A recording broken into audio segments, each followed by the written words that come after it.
कभी एक समय राजू नाम का एक दयालु किसान रहता था। उसके पास एक छोटी सी झोपड़ी थी जिसकी छत सूखी घास से बनी थी। राजू बड़ा ही गरीब किसान भी था, पर उसने अपनी गरीबी से कभी हिम्मत नहीं हारी थी।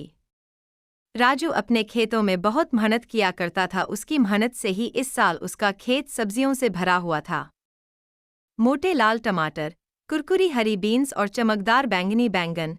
राजू हर दिन बहुत मेहनत करता था, अपने पौधों को सींचता था और घास निकालता था। लेकिन इस साल बारिश के बादल लुकाछिपी खेल रहे थे। सूरज एक विशाल, गर्म दीपक की तरह चमकता था, जिससे जमीन सूख जाती थी और सब्जियां प्यासी हो जाती थीं। राजू चिंतित था।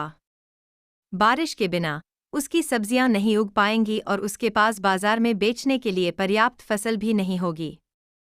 वह अपनी छोटी बेटी रानी के लिए नए जूते या मीठे जलेबी, तले हुए आटे का नाश्ता नहीं खरीद पाएगा। एक सुबह राजू उदास महसूस कर रहा था। जब वह अपनी झोपड़ी के पास बैठा था तो एक छोटी सी गौरैया उसके कंधे पर आकर बैठ गई। गौरैया ने सिर झुकाते हुए कहा, मुंह लटकाए क्यों बैठे हो राजू? राजू हैरान था। एक बोलने वाली गौरैया? उसने सूखी जमीन और भूखी सब्जियों के बारे में अपनी चिंता बताई। गौरैया ने धैर्यपूर्वक सुना। चिंता मत करो राजू, वह चहचहाई। मुझे एक गुप्त स्थान का पता है। आम के ऊंचे पेड़ के पीछे एक छिपी हुई धारा बहती है। इसका पानी आपकी सब्जियों को फिर से हरा भरा कर देगा। राजू की आंखें चमक उठीं।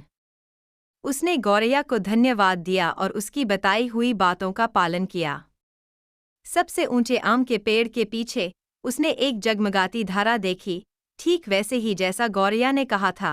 राजू ने अपनी बाल्टी को ठंडे पानी से भर लिया और वापस अपने खेत की ओर दौड़ पड़ा।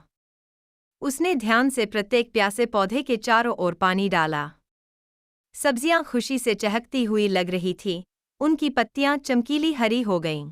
कुछ दिनों बाद आखिर बारिश आ ही गई।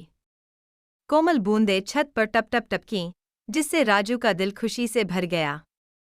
उसकी सब्जियां बड़ी और मजबूत हो गईं, चुनने के लिए तैयार।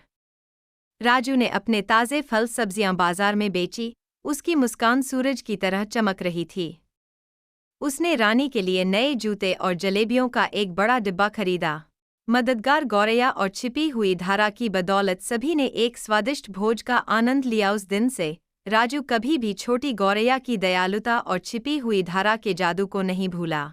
इस कहानी से आपको क्या शिक्षा मिलती है, कमेंट में बताएं।